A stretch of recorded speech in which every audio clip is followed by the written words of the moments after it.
Multi-step conversions. Irene is preparing a medical solution of 30 milligrams of bupivacaine for an epidural. However, the solution needs to be administered in milliliters. So Irene must convert 30 milligrams into milliliters. What is the total amount of milliliters that Irene will need to prepare? So when working with the solution, let's realize a few things first. So conversions keep the same total amount of the drug. It is just measured differently.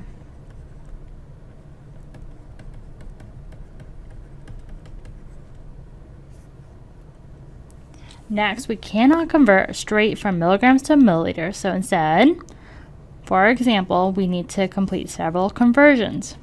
So a multi-step conversion occurs when more than one conversion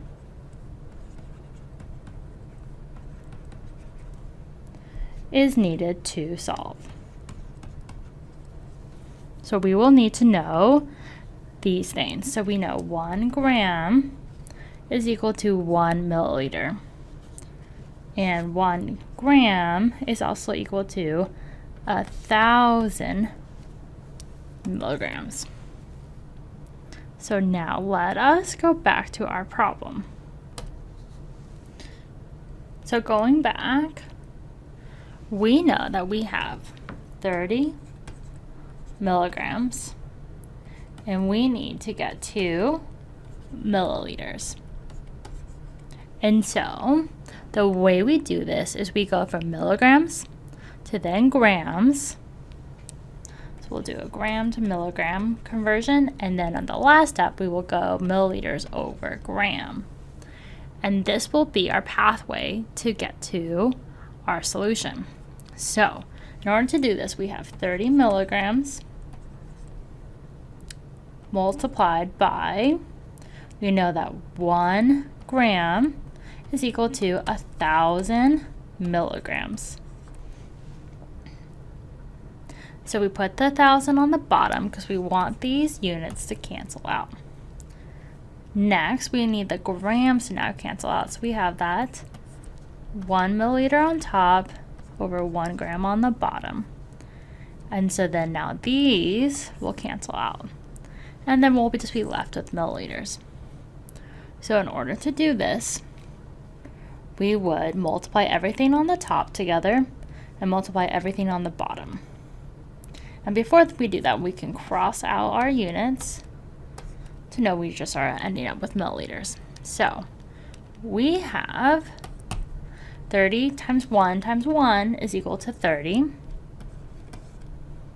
which then we have milliliters, over 1,000 times 1 is 1,000. So this actually becomes, let's bring this out. We will go 30 divided by 1,000 is equal to 0.03. So for our final solution, we have 0.03 milliliters. Now let's go to another example. Dr. Jones will be testing the patient's tolerance to the drug chlorprocaine to a new patient and taking into consideration the patient's weight and height. Dr. Jones will need to administer 3 milliliters of chlorprocaine. Since this drug arrives in the pharmacy in the form of milligrams, how many milligrams are needed for 3 milliliter of chlorprocaine? So for this problem, we are going to be doing the opposite of what we just did. So we are going from milliliters to them. So we now go from milliliters to grams. And then the final step, it would be 1 gram is equal to milligrams. So for this, we would write in our unit conversions for each one. So we start with 3 milliliters. And we have this on the bottom here so we can cancel out the initial units. So 1 milliliter is equal to 1 gram. And 1 gram is equal to 1,000 milligrams. We can cancel out the grams.